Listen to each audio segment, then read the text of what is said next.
Hi. Do you see this right here? It says, do not push. 4 words, do not push. That means don't push. You can lock it and unlock it, but that's it. No pushing. I mean it now, no pushing!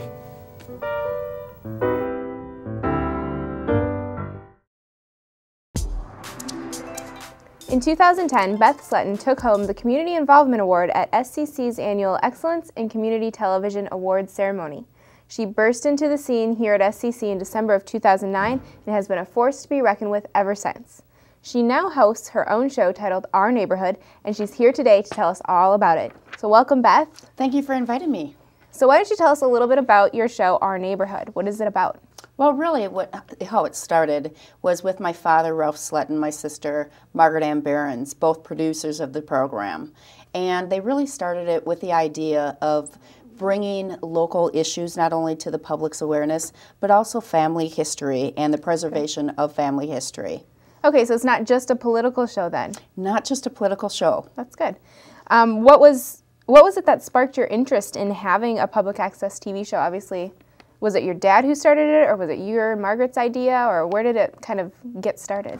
Actually, it was my father and Margaret's idea, and I kind of came into the scene a little bit further behind. So they've had it for quite some time, but then Margaret was elected to an official position, and I said, you know, if you ever have a few openings, I would love to host and get involved with it because I have a previous background in the arts. And so that's really how that all transpired. And then she had more and more openings, and now you're pretty much the solo host? I'm pretty much the solo host. However, we have hosted a show last year together. Oh, she hosted a couple shows on her own. Okay. And so we really both, as soon as we have someone that's interested of being either on the program or someone we feel has to bring, or rather they have a very good message to bring forth to the public, we enjoy to have them on.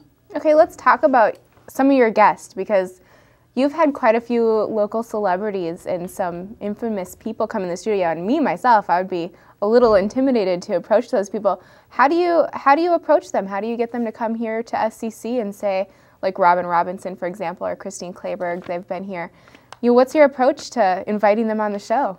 Well, you know, as everyone in Minnesota knows, Robin Robinson, of course, was on Fox News for many years, but in her own right, she has done many things within the community. Okay. And last year, she decided to make a very thoughtful transition in her life to take her own personal goals to another direction. And so she really thought very carefully about getting into politics. So she decided to campaign for governor, the assistant governor, lieutenant governor, if you will. Mm-hmm. And so I really thought, wow, what an opportunity, since she's starting to get into the political realm, to invite her on the program to see if she would like to spend some time with us to not only talk about the issues and concerns that she has with Minnesota in general, so to speak, mm-hmm. but also to support her as a human being and her own personal endeavors with Rocks, her company. So it wasn't really about just their quote-unquote celebrity, it was more about their goals for their communities then? That's kind of the angle you went at? I really did, because my goal personally is I want people not to just see their makeup, their face. Of course, everyone sees corporate media and mm-hmm. them being on every night or every morning, you know, bringing the news as an anchor or weather person, as Christine Kleberg has been for many years. But I wanted them also to see the phenomenal women that they are, and the information that not only have they gathered personally, but as human beings really had to strive and work to get to where they are today. Yeah, and you touched a little bit about family history, and you had a local musician, Lee Hawkins Sr., and he talked a lot about his family history. How did you get in touch with Lee, and what kind of sparked your interest in him personally? Lee Hawkins Jr. and his sisters went to school with us in not only in elementary, junior high, and high school, but they were in different grades. And respectfully, we had a commonality, if you will. Both of our families have a lot of diverse experiences. Okay. They have a lot of diversity that they grew up with, and they worked with a lot of community organizations to try to bring more awareness to that. And also with our family, my parents both, we had an emergency shelter for 39 years. So we really were very nurturing to the fact of the diversity and the awareness that we need to strive to bring forth to our communities on a different level that we had a lot of knowledge with. Our neighborhood has gone through, the show itself has gone through a lot of changes since it first started. Mm-hmm. Can you tell us a little bit about this new direction that you're going in? You're right, because we really tried to bring a lot of not only political issues and events forward to the community that they wouldn't necessarily see on corporate media, but we also really want to bring in the importance of preserving family history. But as we really were rolling with the program, we did want to bring some of the comments and questions that our viewers had back to them. And so some of them were really wanting to focus on specific community events, specific things as we do in our research and investigating things and bringing those facts and records forth to the community. But we also wanted to show people the amazing talent that we have right here in Minnesota, so they know they don't have to necessarily go and look for someone in California if they have a big event, or New York, or other states as rightfully and respectfully so. That right here in Minnesota, we have some amazing talent. And it's nice to see the positive side when you're looking at political shows that are kind of talking about our neighborhoods. They always kind of harp on the negatives, and really there's a lot of positive there that we can feature. So Beth, tell me, what are some of your future plans for our neighborhood? Well, we're really excited. This year, of course, we brought already Christine Kleberg on the program, and we're talking about a featured film here, Minnesota, that she has been working on for 5 years. And our neighborhood actually is going to have some key roles in that we're going to be bringing on several episodes of our neighborhood to keep the public aware of the featured film that really started and is going to continue to move forward here in Minnesota. But also we're going to bring in some other celebrities as well. We also have had been, I could say, approached by some people in California and Florida, and I can't mention quite their names yet because it's still in that infancy stage, if you will, for contracts and stuff. But we're going to be bringing in some national talent, and we're trying to also really let the national talent see how creative and energetic here we are locally, and perhaps bring in more jobs and bring more awareness to the people here in Minnesota. Tell us, Beth, how can people get a hold of you if they're interested in learning more about your show, or maybe even being involved with your show? I like people personally to contact me directly, so please, they can email me at elizabeth007@comcast.net. That sounds great, and we'll have to stay tuned. Thank you, Beth, so much for joining us on Access SCC today. And remember, you can catch Our Neighborhood every Saturday at 6 p.m. on Channel 15.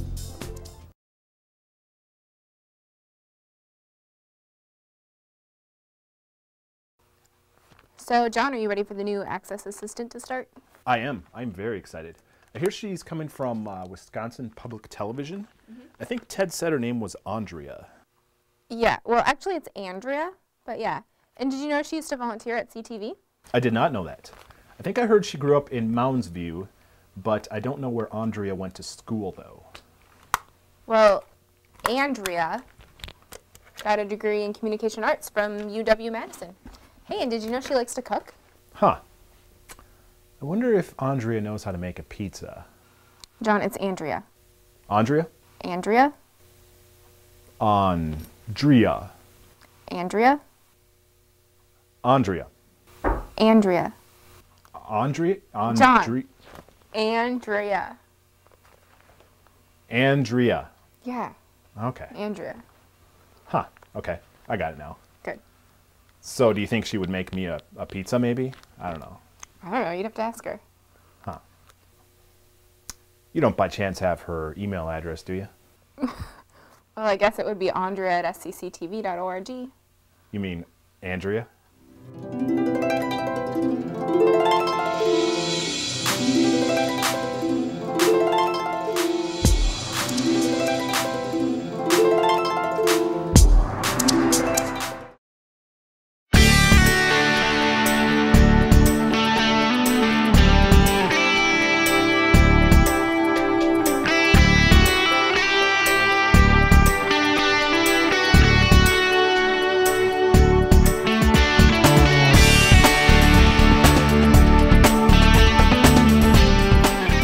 Thank you for having me here.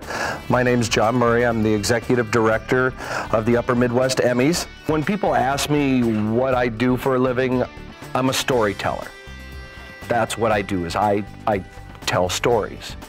Ultimately, you can succeed with great content. You have good creativity with it, and the execution means it's clean, that you have a good, clean production. That's it.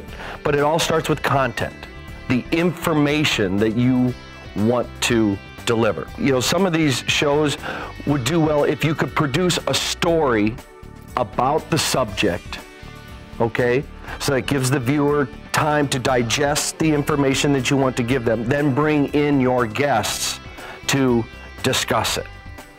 Putting a person in the story versus they're watching it from afar. I mean, you feel all throughout that story that you are at these places. Everything makes a sound.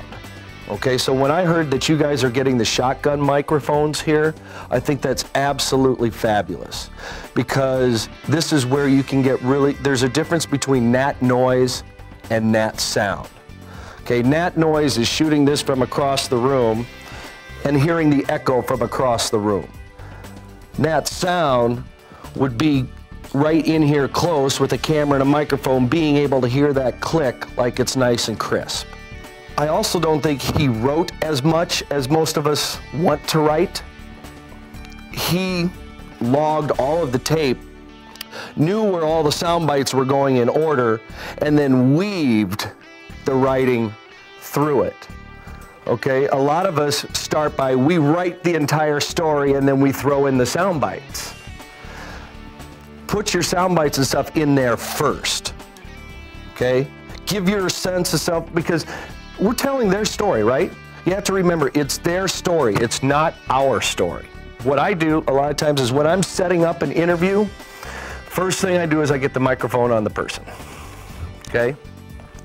And then I'm gonna say, I need to take some time, because I want them to forget about this. Immediately when you put a microphone on somebody, they're just a little self-conscious. So I put the microphone on them first. Then I start setting up my lights, but I'm interviewing them as I'm setting everything up.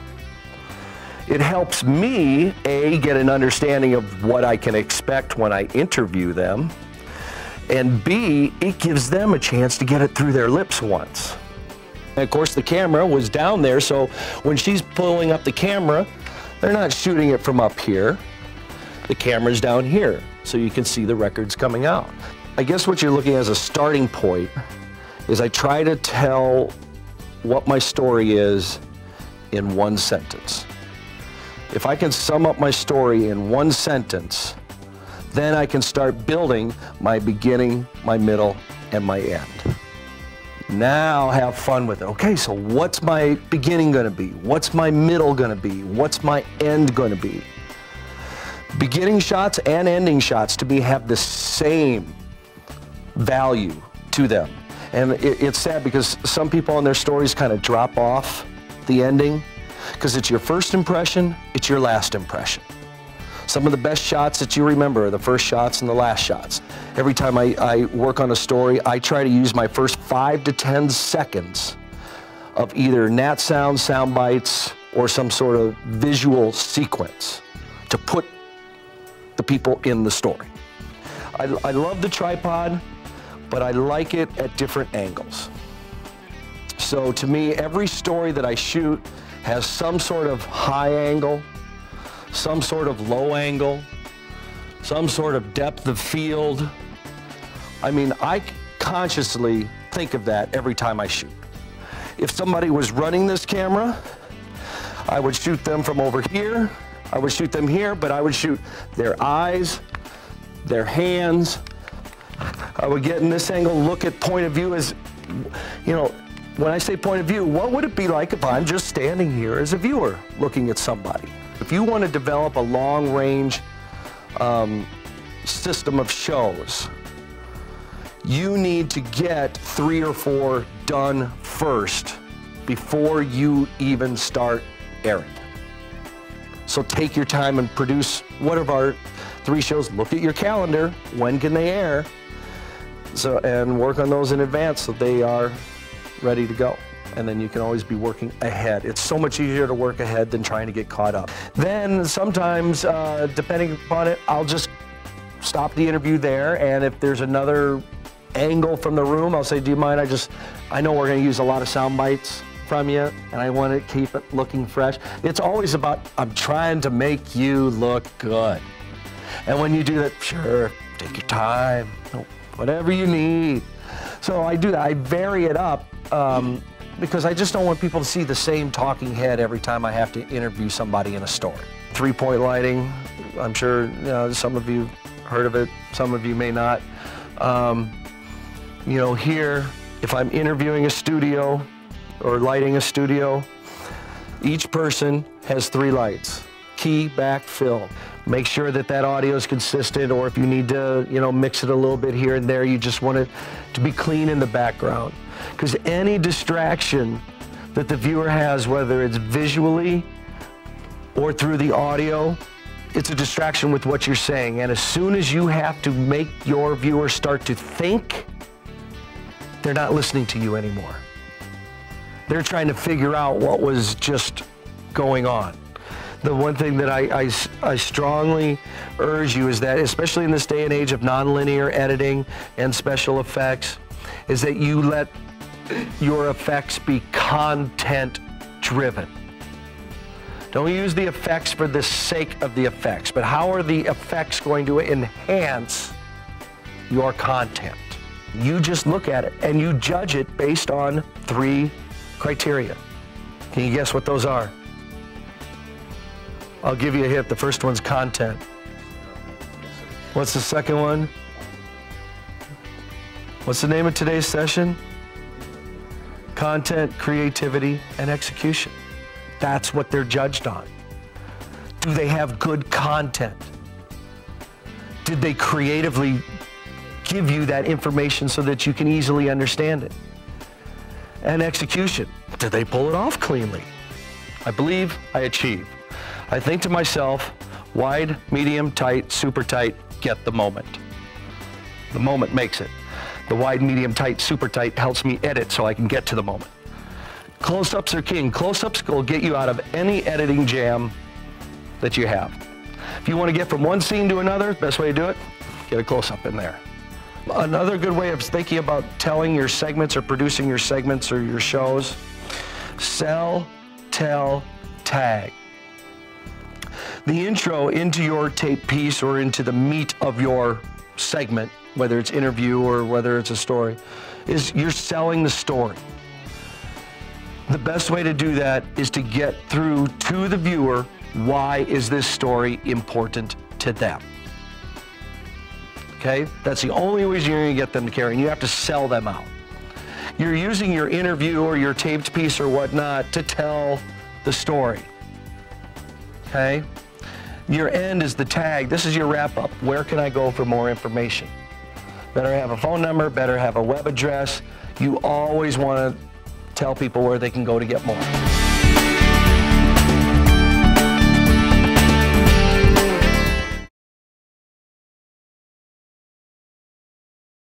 All right, so when you have this red line above your video clip, you have to render it, and to do that, you can just push Command R on the keyboard. Command, what's that? Well, it's this button right here that has a little cloverleaf on it. Anyway, that's Command. So Command R renders your program, and then once you're all rendered, you can export it. So you'll file export, and then open up DVD Studio Pro and make sure that's your active window. Active? What do you mean by that? Well, when you have multiple programs open, you need to find the program that you're actively working in. Intro to Mac. So how do you know what program is active? Well, up here in the title bar, it says the name of the program that is active. So see how it says DVD Studio Pro right here? Intro to Mac.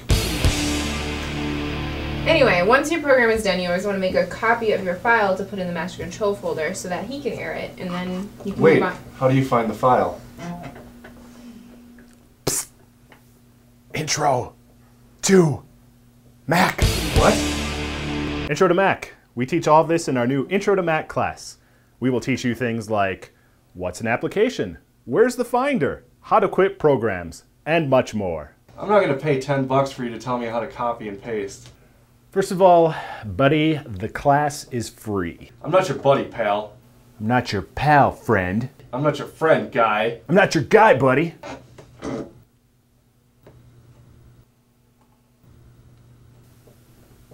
Wait, what were we talking about again? Intro to Mac? Right, the Intro to Mac class. So it's a perfect class for somebody like yourself who's more familiar with the PC, so you should totally sign up. How do I sign up? That's a good question. I'm not really... You can call... Call us, yep, to sign up. Yep, I was totally going to say that. Call Cool, us to sign up. Cool, I will have to do that right after this class. Ha ha ha ha ha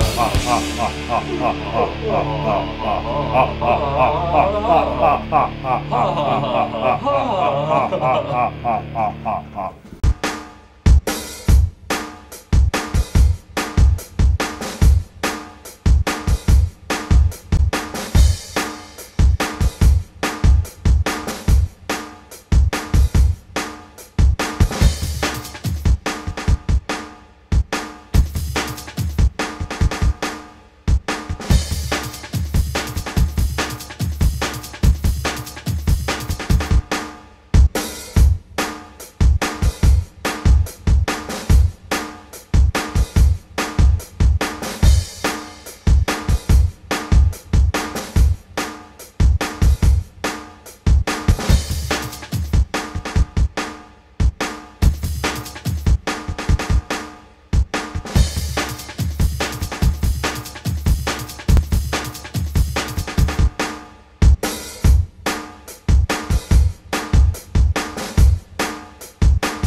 Okay, so you want to render the clip, so you click on it.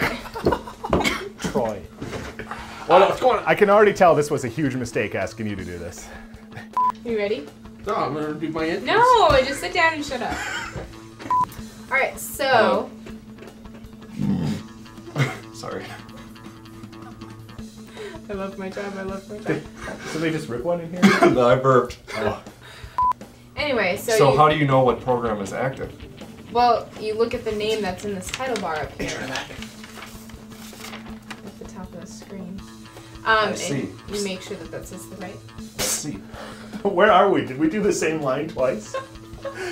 Probably why my students always go. Well, if someone watches this, they're gonna go, "Holy shit, is she on? What is she on?"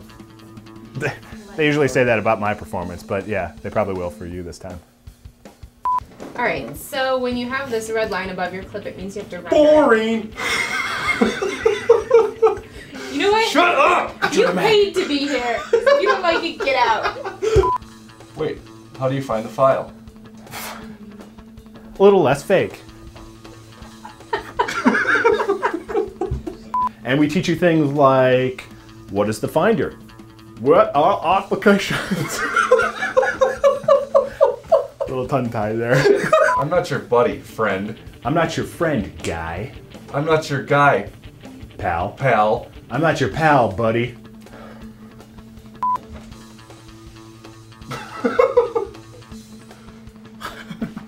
It's gonna look awesome. So it's a perfect class for somebody like yourself who's more familiar with the PC. So you should totally sign up. Cool, I will. Do that. You should. How do I sign up?